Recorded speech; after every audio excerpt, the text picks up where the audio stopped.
रख हौसला वो मंजर भी आएगा, प्यासी के पास चलकर समंदर भी आएगा, यूं थक कर ना बैठे मंजिल के मुसाफिर, तुझे मंजिल भी मिलेगी और वो जीने का मज़ा भी आएगा। जय हिंद साथियों, मैं गजानंद वर्मा स्वागत करता हूं आपके अपने YouTube चैनल आशु जी के ट्रिक में। धन्यवाद आशु जी सर। अब देखो, नमस्कार, गुड इवनिंग सभी को। अपनी चल रही है भी सभ्यताएँ, और हमने पढ़ ली है आहड़ सभ्यता पढ़ ली है और गणेश्वर सभ्यता नहीं बेराट सभ्यता पढ़ ली है। तो आज पढ़ेंगे अपने गणेश्वर सभ्यता के बारे में।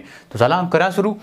देखो दोस्तों, जितनी भी सभ्यताएं हैं वो अपना टॉपिक है, वो आज वाली क्लास के अंदर तो ज़्यादा कोशिश करेंगे जितनी सभ्यताएं हो जाए उतनी करवाएं आपको, ठीक है।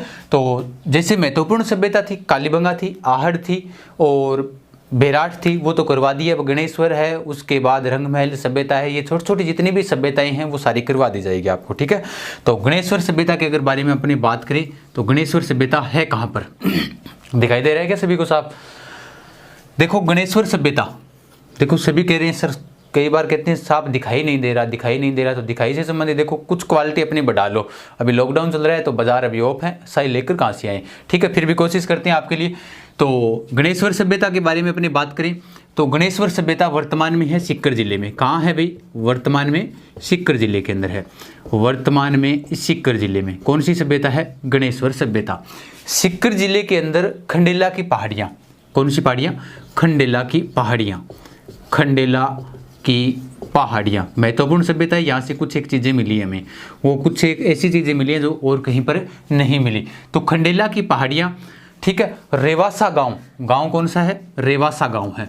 रेवासा गांव, रेवासा गांव, ठीक है। रेवासा गांव के अंदर खंडेला की पहाड़ियाँ सीकर जिले के अंदर स्थित है। कौन सी सभ्यता है? गणेश्वर सभ्यता। अब देखो गणेश्वर सभ्यता से संबंधित मैं बात कर रहा हूँ, दिखाई दे रहा है क्या सभी को? देखो गणेश्वर सभ्यता से संबंधित अगर और बात करें, अब इसके बारे में अध्ययन कर लेते हैं सारी की सारी बातें जितनी भी है। तो गणेश्वर सभ्यता से संबंधित देखो कौन सी नदी के किनारे है, किसने इसको खोजा था, कितनी पुरानी है, क्या क्या यहाँ पर वस्तुएं मिली है, वो पढ़ लेते हैं। तो कौन सी नदी के किनारे है गणेश्वर सभ्यता भाई? अगर बात करें कि कौन सी नदी के किनारे है तो नदी है कांतली नदी। कौन सी नदी है? कांतली नदी। कांतली नदी या फिर कांटली नदी भी इसे बोलते हैं, कांटली नदी। और इसे कहते हैं, और क्या कहते हैं? और इसे कहते हैं मौसमी नदी भी इसे कहते हैं, मौसमी नदी। मौसमी नदी। देखो ये चूरू सीकर यहाँ पर चूरू के आस, जब चूरू की सीमा आती है ना उससे पहले ये क्या हो जाती है? विलुप्त हो जाती है। इसलिए तो कहते हैं चूरू जिले के अंदर कोई नदी नहीं बहती है। तो कांतली नदी या फिर कांटली नदी या फिर मौसमी नदी के किनारे एक सभ्यता विकसित हुई थी। वो कौन सी सभ्यता है? गणेश्वर सभ्यता है। अब देखो इसी से संबंधित बात करते हैं। कांतली नदी जिन स्थानों पर बहती है उस प्रदेश को कहा जाता है तोरावाटी प्रदेश। क्या कहा जाता है? तोरावाटी प्रदेश। यानी कांतली नदी जिन स्थानों पर बहती है, जिन जिन स्थानों पर बहती है उसे कहा जाता है तोरावाटी प्रदेश। अब तोरावाटी प्रदेश से संबंधित मैंने कल वाली क्लास के अंदर आपको बताया था। तोरावाटी का इतिहास किसने लिखा है? तोरावाटी का इतिहास लिखा था महावीर प्रसाद शर्मा ने लिखा था। और उसके अंदर विशेष बात क्या लिखी हुई थी? उसके अंदर विशेष बात ये लिखी हुई थी कि भगवान गौतम बुद्ध का जन्म है वो कहाँ पर हुआ था? बेराट सभ्यता के अंदर हुआ था, बाकी कहीं पर उल्लेख ऐसा नहीं है। अब देखो कांतली नदी, कांटली नदी, मौसमी नदी और जिन स्थानों पर यह बहती है कांतली नदी, उस प्रदेश को क्या कहा जाता है? तोरावाटी प्रदेश कहा जाता है। अब इसी से संबंधित उपनाम पढ़ते हैं इसके, कि इसके उपनाम क्या है, उसके बाद पढ़ेंगे कि इसकी खोज किसने की थी। उपनाम देखो उपनाम से संबंधित मैं आपको बात बता देता हूँ। ये है भारत के अंदर, इसको कहा जाता है भारत में ताम्रयुगीन सभ्यताओं की जननी। कौन सी सभ्यताओं की? ताम्रयुगीन सभ्यताओं की जननी। ताम्रयुगीन सभ्यताओं की जननी कौन सी सभ्यता को कहा जाता है? कौन सी सभ्यता केवांगा भाई? ताम्रयुगीन सभ्यता की जननी केवांगा आपा। कौन सी सभ्यता केवांगा? गणेश्वर सभ्यता को कहा जाता है कि भारत में ताम्रयुगीन सभ्यता की जननी क्यों कहते हैं वो भी पढ़ेंगे। भारत में ताम्रयुगीन, ताम्र संचयी संस्कृति, ताम्र संचयी संस्कृति भी इसे कहा जाता है, संस्कृति, ठीक है। एक साथ जितने तांबे के यहाँ पर औजार मिले हैं, तांबे के जो अस्त्र या शस्त्र, तांबे के जो जितने भी तांबे की वस्तुएं मिली है वो भारत के अंदर और कहीं पर नहीं मिली है, जो गणेश्वर सभ्यता के अंदर मिली है, ठीक है। और इसे कहते हैं पुरातत्व का पुष्कर। क्या कहते हैं? पुरातत्व का पुष्कर किसे कहते हैं? गणेश्वर सभ्यता को ही कहते हैं। ताम्रयुगीन सभ्यताओं की जननी, ताम्र संचयी संस्कृति, पुरातत्व का पुष्कर, एक साथ सर्वाधिक तांबे के जो सामान मिला है वो भी कहाँ से मिला है? वो भी गणेश्वर सभ्यता से मिला है। सब साफ दिखाई दे रहा है क्या सभी को? ठीक है। अब इन्हीं से संबंधित देखो गुरुजी को भारत में ताम्रयुगीन सभ्यता की जननी क्यों कहती हैं? देखो गणेश्वर सभ्यता है, गणेश्वर शिखर के अंदर कोई ज्यादा तांबा नहीं निकलता है, ठीक है। तांबा कोई यहाँ पर पहाड़ियों के ऊपर कोई थोड़ा बहुत नाम मात्र का ही निकलता है, बाकी तांबा नहीं निकलता है शिखर के अंदर। तो गुरुजी भारत का ताम्रयुगीन सभ्यता की जननी क्यों कहते हैं? अभी बता देंगे कि भारत में इसे ताम्रयुगीन सभ्यता की जननी क्यों कहते हैं। तो ये हो गई इसके उपनाम। भारत में ताम्रयुगीन सभ्यताओं की जननी, ताम्र संचयी संस्कृति, पुरातत्व का पुष्कर, इसे ही कहते हैं, ठीक है। अब इसको मैं मिटा देता हूं, उसके बाद आगे बढ़ते हैं। तो वर्तमान में सीकर जिले के अंदर खंडेला की पहाड़ियां और नदी है कांतली नदी, मौसमी नदी, कांटली नदी जिसे कहते हैं। और जिन प्रदेशों में कांतली नदी बहती है उसे क्या कहा जाता है? तोरावटी प्रदेश कहा जाता है। उसके बाद अब देखते हैं इसकी खोज किसने की थी। इसकी खोज वो भी बताएंगे कि ताम्रयुगीन सभ्यता की जननी क्यों कहते हैं इसे, ठीक है। देखो खोज की थी इसकी सबसे पहले रतन चंद्र अग्रवाल ने इसकी खोज की थी। किसने की थी? RC अग्रवाल, ठीक है। और जल्दी से बताओ, अभी तक एक सभ्यता और करवाई थी मैंने आपको जिसकी भी खोज वृहत स्तर पर की थी। किसने की थी? RC अग्रवाल ने एक सभ्यता की खोज की थी वृहत स्तर पर। वो सभ्यता कौन सी है? जल्दी जल्दी बताओ, करवाई हुई है। तो रतन चंद्र अग्रवाल ने इसकी क्या की थी? खोज की थी। देखो किताबों के अंदर लिखा हुआ मिलता है 1973 के अंदर इसकी खोज की गई थी, लेकिन इसका उत्खनन हुआ था 1977 से। 1977 में इसका क्या हुआ था? उत्खनन हुआ था। यानी अगर हमें पूछ ले कि गणेश्वर सभ्यता का उत्खनन कब किया गया था, तो 1977 के अंदर किया गया था। किसने किया था? रतन चंद्र अग्रवाल। और इनके साथ एक व्यक्ति और आए थे, यानी प्लस में इसके साथ एक व्यक्ति और है जिनका नाम आता है विजय कुमार। यानी गणेश्वर के ऊपर क्या पाली? विजय पाली है। गणेश जी के ऊपर क्या पाली? विजय पाली। यानी कि गणेश्वर सभ्यता की जो खोज करता है वो रतन चंद्र अग्रवाल हैं और इन्हीं के साथ में उत्खनन किया था जिनका नाम आता है विजय कुमार, ठीक है। अब इन्हीं से ये है कि पुरानी कितनी है, ये सभ्यता कितनी पुरानी है। तो पुरानी की अगर बात करें, पुरानी कितनी खोज के, तो ये है 2800 ईसा पूर्व। इसे क्या माना है? प्राचीन माना है। 2800 ईसा पूर्व प्राचीन, यानी इस सभ्यता को 2800 ईसा पूर्व क्या माना है हमने? प्राचीन माना है। 2800 ईसा पूर्व प्राचीन ये सभ्यता है, लेकिन यहाँ की जो विशेषताएं हैं वो कुछ अलग है। देखो ये तो हो गई बात खोज करता। आगे पुरानी कितनी है, इसके उपनाम क्या क्या हैं, कौन सी नदी के किनारे विकसित हुई थी और कौन से जिले के अंदर है और वर्तमान में कहाँ पर है। ये ताम्रयुगीन सभ्यता है। भारत में ताम्रयुगीन सभ्यताओं की जननी कहा जाता है जिसे। ताम्रवर्ती नगरी पूछ ले तो वो सभ्यता कौन सी है? आहड़ सभ्यता है। जल्दी से बताओ, आहड़ को बसाया किसने था? यानी आहड़ जो नगर था उसको बसाया किसने था? अब उसी से संबंधित ताम्रवर्ती जिला पूछ ले तो झुंझुनू है, वो मैंने आपको बता दिया है। अब देखो इसकी विशेषता, इस सभ्यता की विशेषता क्या क्या है। गणेश्वर सभ्यता की विशेषता पढ़ते हैं अब अपने। तो विशेषताओं के अंदर जब अपने बात करें तो यहाँ के जो घर हैं, यानी इस सभ्यता के अंदर जो घर बने हुए हैं, इस प्रकार से मान लो ये घर है। ये जो घर बने हुए हैं वो किसके हैं? किसके? अभी ईंटों के नए होकर किसके बने हुए हैं? पत्थर के बने हुए हैं। पत्थर के बने हुए हैं। यानी गणेश्वर सभ्यता के अंदर जका मकान है वह ईंटा नए हो गए किंग बनेड है, पत्थरों के बने हुए हैं। पत्थरों के बने हुए हैं। ठीक है, वीडियो को ज़्यादा से ज़्यादा शेयर कर दे ताकि काफ़ी विद्यार्थी हमारे साथ भी जुड़ जाए। तो अब देखो यहाँ के जो घर है ना वो बने हुए हैं, किससे बने हुए हैं? ईंटों से न बनकर किसके बने हुए हैं? पत्थरों से बने हुए हैं। उसके बाद अगर यहाँ पर बात करें कि इस सभ्यता की यहाँ पर जो तांबे के जो अस्त्र शस्त्र औजार जैसे तीर ये काफ़ी चीज़ें मिली है वो किस प्रकार से हैं, यानी तांबा यहाँ पर आया कि कहाँ से था, और ये तांबा शुद्ध तांबा है, 99% शुद्ध तांबा है। इसी से संबंधित यहाँ पर एक दो विशेषताएं भी और एग्जाम में भी पूछी गई है। तो देखो यहाँ पर अगर मैं बात करूँ मर्द भांड, यानी यहाँ पर जो बर्तन मिले हैं मर्द भांड, उनको किसकी संज्ञा दी गई है? उनको दी गई है कर्पण वर्णी की। कर्पण वर्णी की संज्ञा दी गई है। कर्पण वर्णी की संज्ञा, कर्पण वर्णी की संज्ञा दी गई है। यानी यहाँ पर जो मर्द भांड मिले हैं उनको किसकी संज्ञा दी गई है? कर्पण वर्णी की संज्ञा दी गई है। अब देखो इस सभ्यता से संबंधित मैं यहाँ पर बातें करते हैं, अपने मैप बनाकर बताऊंगा मैं वहाँ पर। यहाँ पर और क्या क्या चीज़ें मिली है? देखो यहाँ पर मिला है तांबे का मछली पकड़ने का कांटा, मछली पकड़ने का कांटा कहाँ पर मिला है? गणेश्वर सभ्यता में मिला है। अब देखो, अब मछली पकड़ता, अब नॉर्मल सी बात है, मछली नियत बात को नहीं, जब पकड़ के ले गया गया धोख मारेगा, धोख तो मारता को नहीं है, धोख मतलब पूजा तो करेगा नहीं। यानी इसको क्या करते थे? खाते थे। और इस सभ्यता के लोग थे वो क्या थे? मांसाहारी थे। और जो मांसाहारी किस प्रकार से कह सकते हैं? क्योंकि आपको पता ही है मछली पकड़ने का कांटा मिला है, तो ये मछली यहाँ से लोग है वो मछली पकड़ते थे। तो मछली की थनबेरू भी एक कहानी भी सुनी है, मछली जल की रानी है, जीवन उसका पानी है, तो बाहर निकाला तो वह मर जाएगी। तो यह तो बात को मैंने पूछता इंगो मतलब खाऊं था। तो यानी यहाँ के लोग हैं वो कैसे थे? मांसाहारी लोग थे। मछली पकड़ने का कांटा मिला है। लेकिन अब बात करेंगे, जो मुख्य बात है यहाँ पर तांबा आता कहाँ से था, मिटा देता हूँ मैं इसको। खोजकर्ता रतन चंद्र अग्रवाल हैं इसके। उसके बाद विजय कुमार इनके साथ में आकर इसका क्या किया था? उत्खनन किया गया था। और यहाँ पर जो घर हैं वो किसके बने हुए हैं? ईंटों से न होकर किसके बने हुए हैं?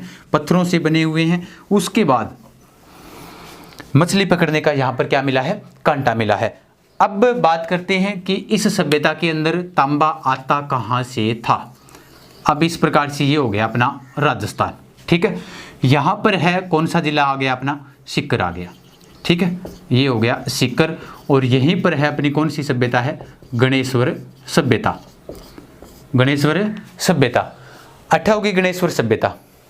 देखो जो आज सर ने टेलीग्राम पर, जिसने टेलीग्राम ज्वाइन नहीं किया वो टेलीग्राम ज्वाइन कर ले, नोट्स सारे वहीं पर डाले हुए हैं। अंशु जीके ट्रिक नाम से टेलीग्राम है, वो आप ज्वाइन कर लें। और आज यहाँ वहाँ पर एक सूचना दे दी गई थी पुलिस की, जैसे ही ये जो लॉकडाउन चल रहा है उसके बाद क्या करवा देंगे? भर्ती करवा देंगे। यानी संभावना व्यक्त की है, तो भर्ती का कभी पता नहीं, कभी भी हो सकती है। तो जल्दी जल्दी पढ़ते रहो, आपका काम पढ़ना है और मेरा काम पढ़ाना है। कॉपी ले लो, साथ में लिखते रहो जितने भी महत्वपूर्ण बातें हैं। क्यों अगर साथ साथ में कोई कहते हैं सर नेट समाप्त हो गया, कुछ हो गया, बाद में देख लेना इस क्लास को, कोई बात नहीं, लेकिन आप इनको एक एक चीज़ें जो मैं करवा रहा हूँ उनको आप नोट करो, ठीक है। तो गणेश्वर सभ्यता की बात करते हैं। तांबा आया कहाँ से था? तांबा यानी तांबा कहाँ से आता था इस सभ्यता के अंदर? अब देखो साफ दिखाई दे रहा है क्या? ठीक है। अब देखो यहाँ पर एक जिला है जिस जिले का नाम है झुंझुनू। क्या नाम है? झुंझुनू। और झुंझुनू के अंदर आपको पता ही है एक खान है, कौन सी खान है? खेतड़ी की खान है, जो राजस्थान के अंदर तांबे के लिए प्रसिद्ध है, खेतड़ी की खान। और उसके बाद अगर बात करें, यहाँ पर एक जिला आता है जिस जिले का नाम है अलवर। क्या नाम है? अलवर। और अलवर में एक खान है जिस खान का नाम है खोदरिबा की खान। खोदरिबा की खान, ठीक है। बताते हैं संभवत यहाँ से ये लोग क्या करते थे? ई खानू, खोदरिबा खानू और इली साइड में खेतड़ी खानू, अठू के करता ये लोग यहाँ से तांबा लेते थे, ठीक है। यानी तांबू लेके कट ले था, गणेश्वर सभ्यता के अंदर लेकर आते थे। और ये जो तांबा है ना, 18 जो तांबा का औजार मिले, तो वो तांबू है 99% शुद्ध तांबा है। 99% शुद्ध तांबा है, शुद्ध तांबा।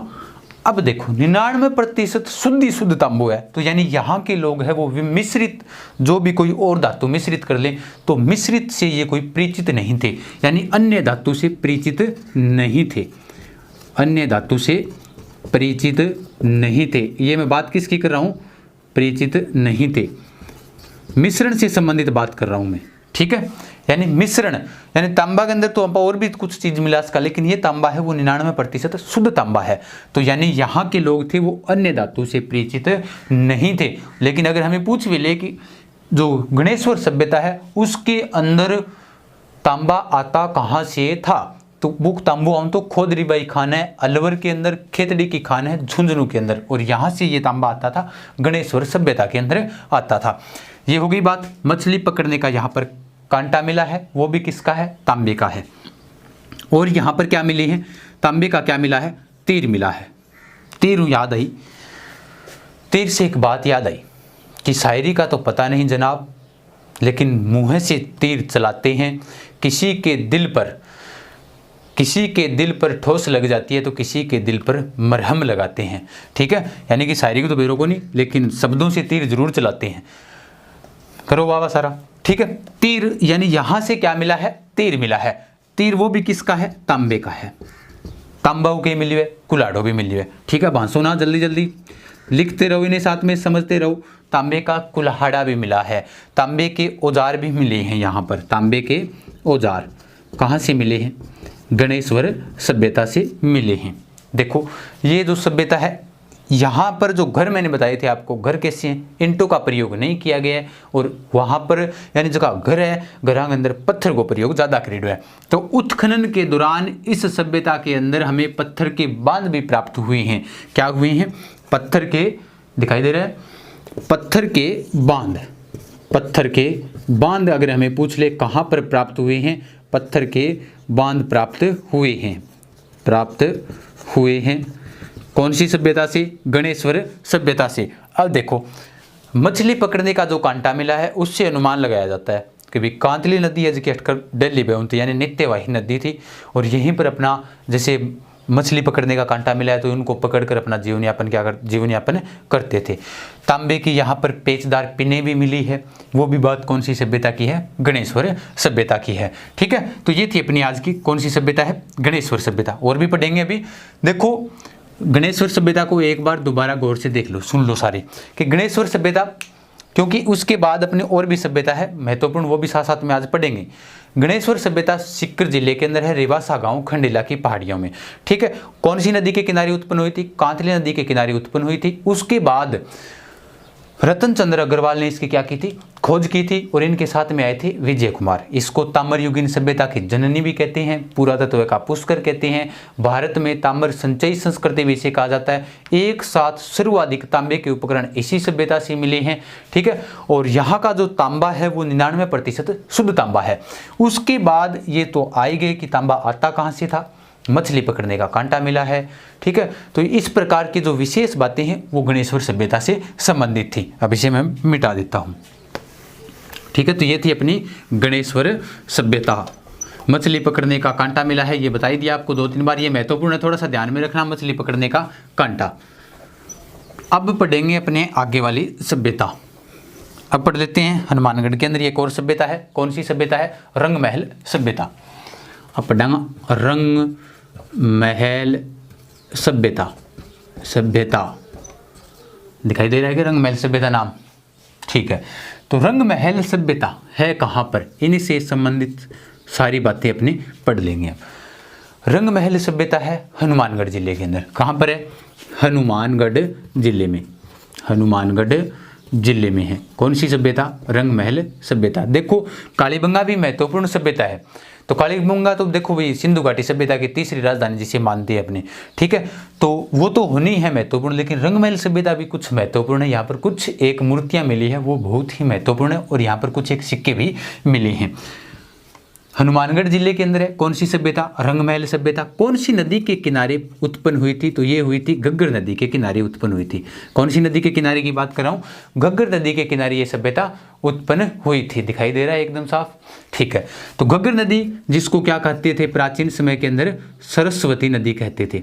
सरस्वती नदी, मर्त नदी जिसे कहते हैं। ठीक है, राजस्थान का शोक जिसे कहते हैं, सोतर नदी जिसे कहते हैं, सोथर नदी। ठीक है, राजस्थान का शोक, ऋग्वेद के 10वें मंडल के अंदर इसका उल्लेख किया गया है। ठीक है, ऋग्वेद के 10वें मंडल के 136वें सूक्त के अंदर 5वें मंत्र में इसका क्या मिलता है, उल्लेख मिलता है। कौन सी सब नदी का, सरस्वती नदी का। इसका पानी है वो जब वर्षा ज़्यादा होती है तो इसका पानी है वो पाकिस्तान तक चला जाता है, फोर्ट अब्बास पाकिस्तान तक। तो राजस्थान की एकमात्र इसको अंतर्राष्ट्रीय नदी भी मानते हैं।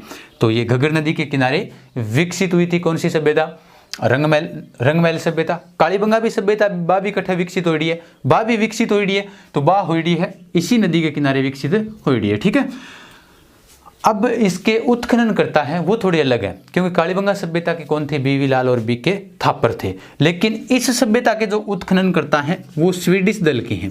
स्वीडिश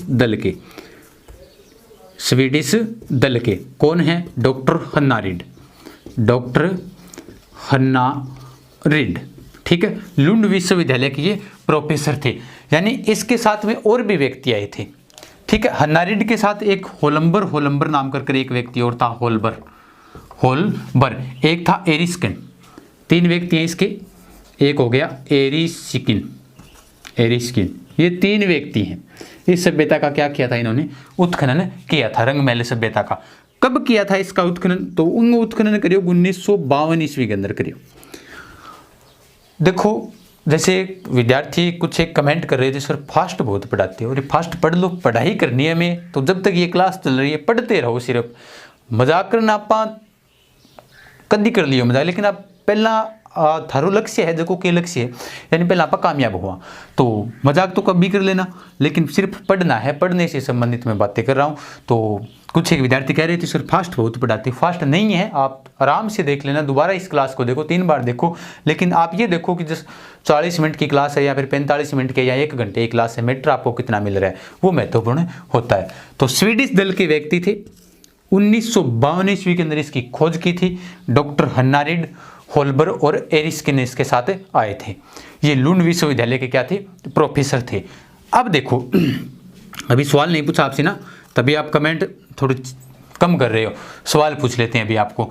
आप ये बताओ कि रंगमहल सभ्यता है हनुमानगढ़ जिले के अंदर है, हमें सभी को पता है। जल्दी से पहले आप बताओ, यहाँ पर जो गुरु और शिष्य की मूर्ति मिली है वो कौन सी शैली की है? बताओ जल्दी जल्दी। तो स्वीडिश दल के व्यक्ति थे, एक का नाम डॉक्टर हन्नारिड, होलबर और एरिस्किन, 3 व्यक्ति थे जिन्होंने इसका क्या किया था? उत्खनन किया था। हो गई ये कंप्लीट बात। उसके बाद अगर अपने बात करें इस सभ्यता से संबंधित कि यहाँ पर मिला क्या क्या है, वो बहुत ही महत्वपूर्ण है। तो पहले मैं इसको मिटा देता हूँ, उसके बाद एक साथ ही करवा देता हूँ मैं कि रंगमहल सभ्यता के अंदर हमें क्या क्या चीज़ें मिली है।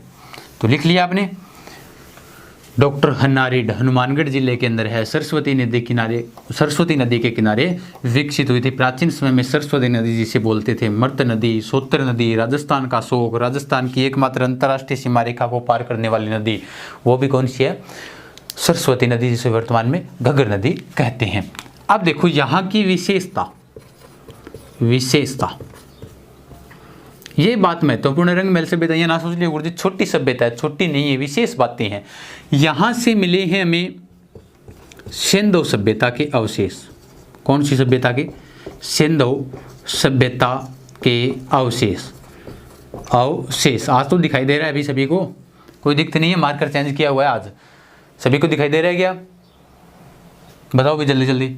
सिंधु सभ्यता के अवशेष मिले हैं यहाँ से। उसके बाद कुषाण काल के अवशेष, कहाँ से मिले हैं? इसी सभ्यता से मिले हैं, कुषाण काल के भी अवशेष। उसके बाद यहाँ से मिले हैं गुप्त काल के भी अवशेष मिले हैं, गुप्त काल के अवशेष, वो भी यहीं से मिले हैं। अब ये चीज़ें महत्वपूर्ण हैं। सिंधु सभ्यता के अवशेष मिले हैं, कुषाण काल के अवशेष मिले हैं, गुप्त काल के अवशेष इसी सभ्यता से मिले हैं। ये 3 चीज़ें यहाँ पर बहुत ही महत्वपूर्ण है। बता दिया आपने। गुरु शिष्य की मूर्ति कौन सी शैली के अंदर मिली है? बताओ जल्दी जल्दी। ठीक है, सभी का सही है।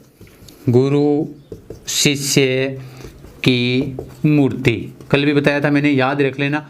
गुरु शिष्य की मूर्ति ये है रंगमहल सभ्यता में। जब देखो गुरु और शिष्य साथ हो जाएगा तो रंग तो ऑटोमेटिक लग जाएगा। कौन लगा आगे?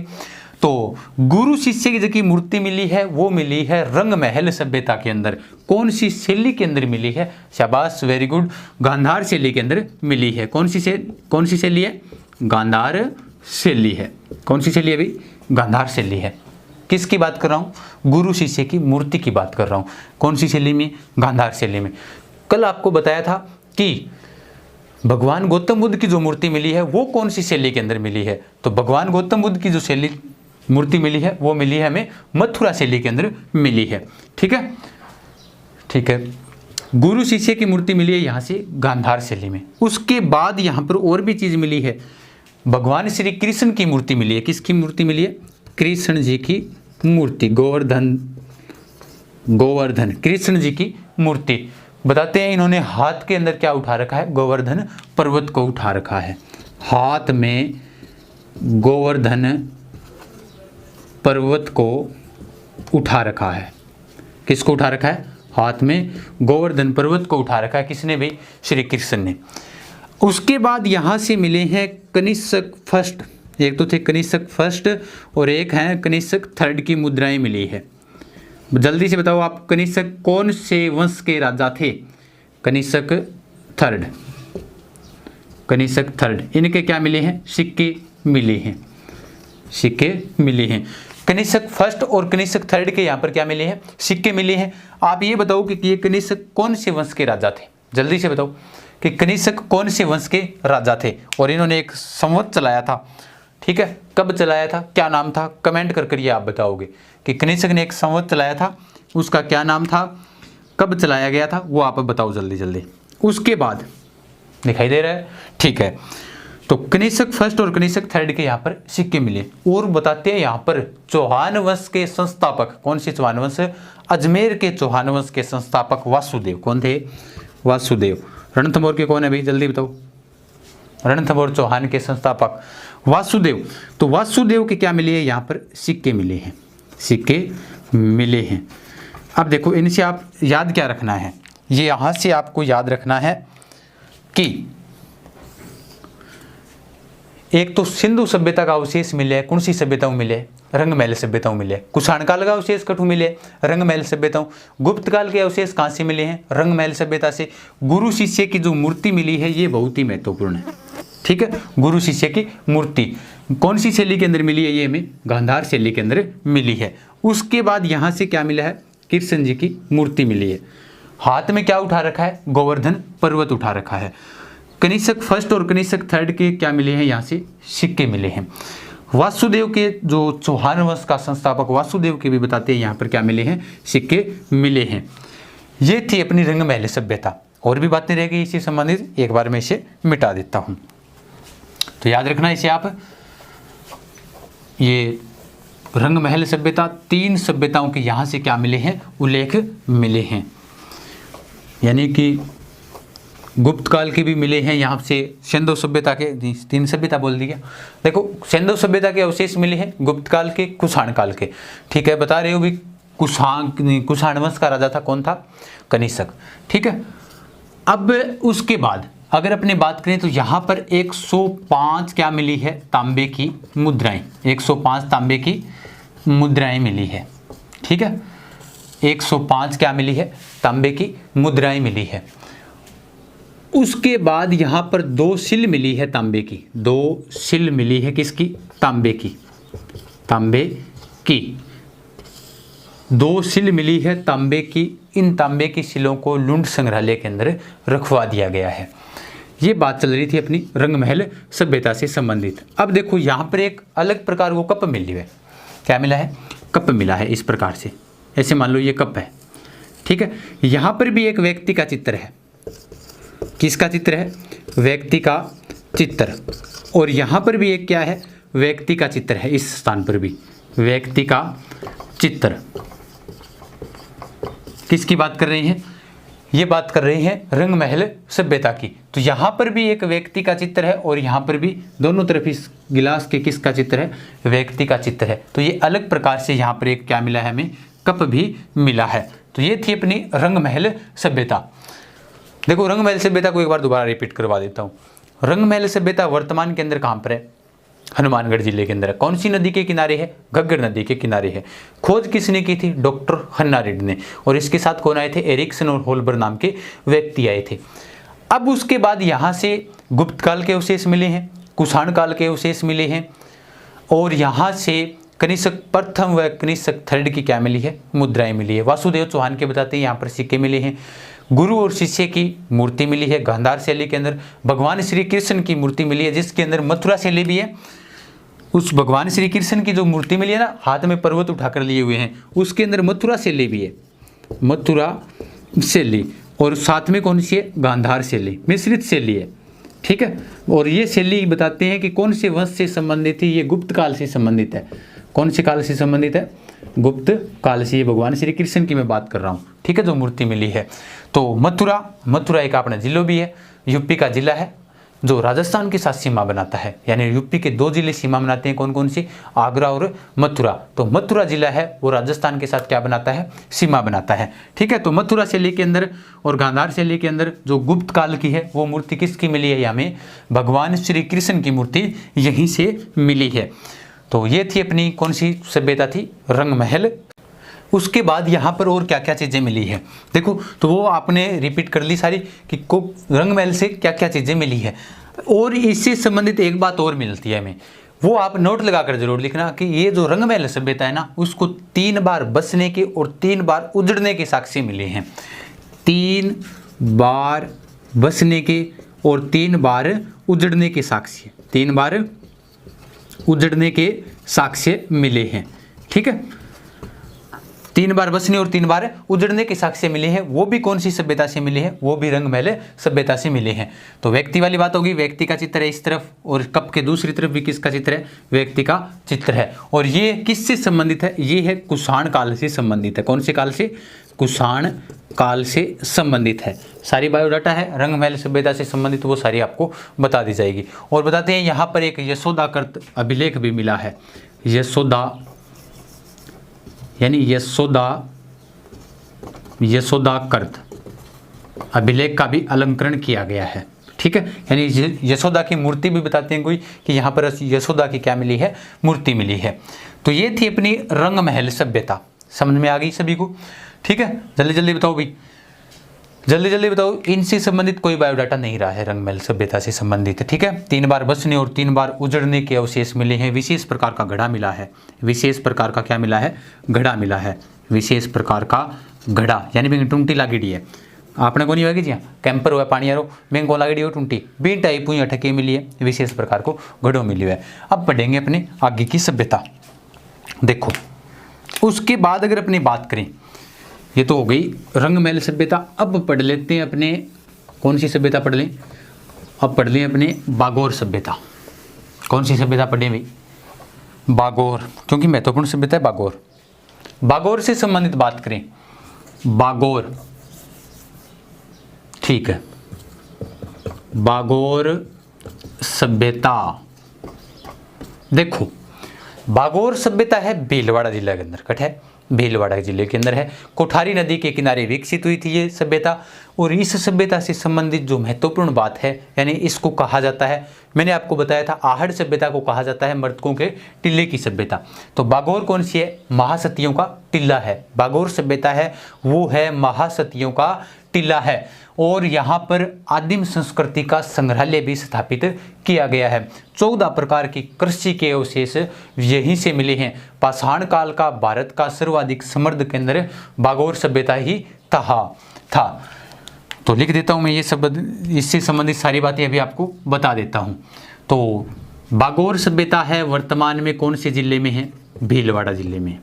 भीलवाड़ा जिले में कौन सी नदी के किनारे विकसित हुई थी, कोठारी नदी के किनारे विकसित हुई थी, कोठारी नदी के किनारे। अब आप ये बताओ कोठारी नदी का उद्गम स्थल बता दो जल्दी से, कोठारी नदी का उद्गम स्थल कहाँ से है बताओ जल्दी जल्दी। और कोठारी नदी के ऊपर कोठा, ऊपर कोठरी गणगुन की, उसके ऊपर वो के बना देगी, रेल चला देगी, के चला देगी। तो अपन याद रखना कोठारी नदी है, उसके ऊपर हमें मेज रखनी है, कोट यानी मकान, कोठो मकान ने बोला, लेकिन आहड़ सभ्यता के अंदर जो गोर या फिर कोठे कहा गया है वो कहा गया है अनाज रखने के स्थान को। लेकिन कोठारी नदी के ऊपर एक बांध बना हुआ है, उस बांध का नाम है मेजा बांध, मेजा बांध। ठीक है, मेजा बांध मांडलगढ़ से 6-7 किलोमीटर दूर पर बना हुआ है ये मेजा बांध, मांडलगढ़। और ये भी बताओ जल्दी जल्दी, मांडलगढ़ में किसकी छतरी बनी हुई है बताओ जल्दी जल्दी। कोठारी नदी के किनारे बागोर सभ्यता उत्पन्न हुई थी, भीलवाड़ा जिले के अंदर है। कोठारी नदी के किनारे विकसित हुई थी 1967 और 68 में। कब भाई, खोज की बात कहाँ पाई भी, खोज किसने की थी, बागोर की खोज की थी बागोर वीरेंद्र नाथ मिश्र, VN मिश्र, पूरा नाम वीरेंद्र नाथ मिश्र। और इसके साथ में LS लेंसनी, LS लेंसनी, ये जर्मनी के हैं, ध्यान रखना कहाँ के हैं, जर्मनी के। ठीक है, जर्मनी पश्चिमी जर्मनी की साइड से थे। LS लेंसनी, बताओ जर्मनी का एकीकरण किसने किया था, कमेंट करके बताओ जर्मनी का एकीकरण किसने किया था। यानी इसका उत्खनन किया था, बागोर वाली सभ्यता का उत्खनन किसने किया था, वीएन मिस्र और एलएस लेंसने ने किया था। यहां से याद क्या रखना है, यहां पर मिले हैं 14 प्रकार की कृषि के अवशेष। 14 प्रकार की कृषि के अवशेष कौन सी सभ्यता से मिले हैं, बागोर सभ्यता से मिले हैं। कै प्रकार की, 14 प्रकार की कृषि के अवशेष मिले हैं। और यहीं से बताते हैं कि भारत में सबसे प्राचीन, अब देखो कृषि झट ज़्यादा होगी, क्योंकि कृषि होगी वहीं पर तो क्या रखेंगे, पशु रखांगा, यानी झटा खेती करा बट पशु तो वहीगा। तो भारत में सबसे प्राचीन पशुपालन, भारत में सबसे प्राचीन पशुपालन के अवशेष कहाँ से मिले हैं, पशुपालन के अवशेष वो मिले हैं हमें कौन सी सभ्यता से, बागोर सभ्यता से मिले हैं। भारत में सबसे प्राचीन पशुपालन के अवशेष मिले हैं बागोर सभ्यता से, ठीक है। और अवशेष कितना पुराना है, तो पुराना की अगर बात करें तो बताते हैं ये 5000 ईसा पूर्व पुराने हैं, 5000 ईसा पूर्व प्राचीन है। दिखाई दे रहा है ना सभी को, मार्कर चेंज कर लेता हूं मैं। यानी 14 प्रकार के कृषि के अवशेष मिले हैं। भारत में सबसे प्राचीन पशुपालन के अवशेष भी कहाँ से मिले हैं, बागोर सभ्यता से मिले हैं। तो 5000 ईसा पूर्व प्राचीन अवशेष है। ये कितने प्राचीन है, 5000 ईसा पूर्व प्राचीन। लेकिन ये सभ्यता खुद कितनी प्राचीन है, यानी बागोर सभ्यता आप कितनी प्राचीन है, तो बागोर सभ्यता के बारे में कहा जाता है कि ये 3000 ईसा पूर्व से, 3000 ईसा पूर्व से 500 ईसा पूर्व प्राचीन है, 500 ईसा पूर्व प्राचीन है, पूर्व प्राचीन। दिखाई दे रहा है यहाँ तक, 5000 ईसा पूर्व से लेकर 3000 ईसा पूर्व से लेकर 5000 ईसा पूर्व तक ये बागोर सभ्यता है वो क्या है, प्राचीन है, ठीक है। ये हो गई अपनी बागोर सभ्यता। अब यहाँ से मिले क्या क्या चीजें हैं, देखो 14 प्रकार की कृषि का अवशेष है, स्तर भी बताएंगे, 3 स्तर महत्वपूर्ण है यहाँ पर। भारत में सबसे प्राचीन पशुपालन के जो अवशेष मिले वो भी कहाँ से मिले हैं, बागोर सभ्यता से मिले हैं। अब इनसे संबंधित आपको लिखना क्या है आगे, ये देखो। अब 1 मिनट मिटा देता हूँ। भीलवाड़ा जिले के अंदर है, कोठारी नदी के किनारे विकसित हुई थी, वीएन मिश्रा ने इसकी खोज की थी। साथ में थे इसके कौन थे, एलएस लेंसनी थे। और 14 प्रकार की कृषि के अवशेष, भारत में सबसे प्राचीन जो कृषि के जो साक्ष्य मिले हैं, पशुपालन के साक्ष्य मिले हैं, वो भी कहाँ से मिले हैं, बागोर सभ्यता से मिले हैं। उसके बाद अगर बात करें यहाँ पर स्तर कितने मिले हैं, यहाँ पर 3 स्तर मिले हैं। कितने स्तर मिले हैं, 3 स्तर मिले हैं। यानी मानव जीवन के कितने स्तर मिले हैं, 3 स्तर मिले हैं। प्रथम स्तर, यानी प्रथम स्तर के अंदर क्या था, मानव, प्रथम स्तर, प्रथम स्तर यानी 3 स्तर मिले। प्रथम स्तर के अंदर क्या करतो, मानव करतो आखेट, आखेट समझ गया, यानी शिकार, आखेट यानी शिकार करता था। यानी प्रथम स्तर के अंदर मानव क्या करता था, शिकार करता था। बात करें दूसरे स्तर की, द्वितीय स्तर, द्वितीय स्तर, ये मार्कर साफ दिखाई दे रहा है क्या, मार्कर साफ दिखाई दे रहा है क्या, चेंज करें यहाँ। द्वितीय स्तर, द्वितीय स्तर की अगर बात करें तो भाई दूसरे स्तर के अंदर क्या मिले है, दूसरे स्तर के अंदर मानव की पर डिपेंड हो गया, कृषि पर डिपेंड हो गया था, यानी कृषि से संबंधित जीवन जीने लग गया था।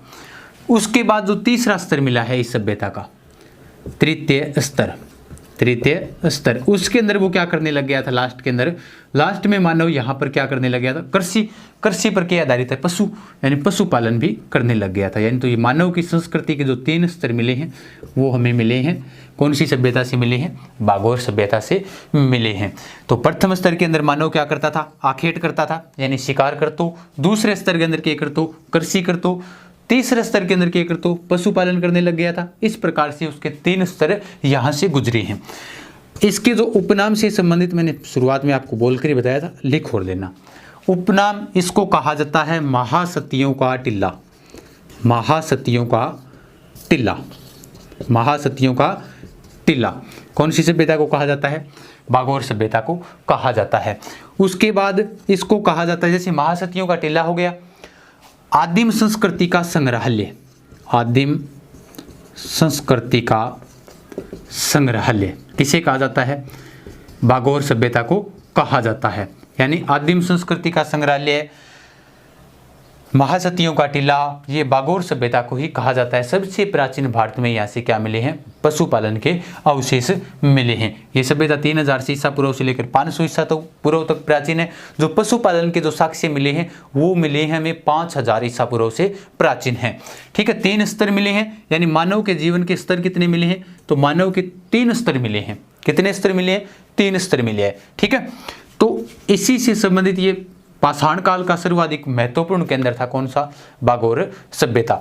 14 प्रकार की कृषि के अवशेष, 14 प्रकार लिख लिया होगा आपने। 14 प्रकार की कृषि के अवशेष कहाँ से मिले हैं, कृषि के अवशेष ये भी हमें यहाँ से मिले हैं, बागोर सभ्यता से मिले हैं। ठीक है, तो ये थी अपनी बागोर सभ्यता।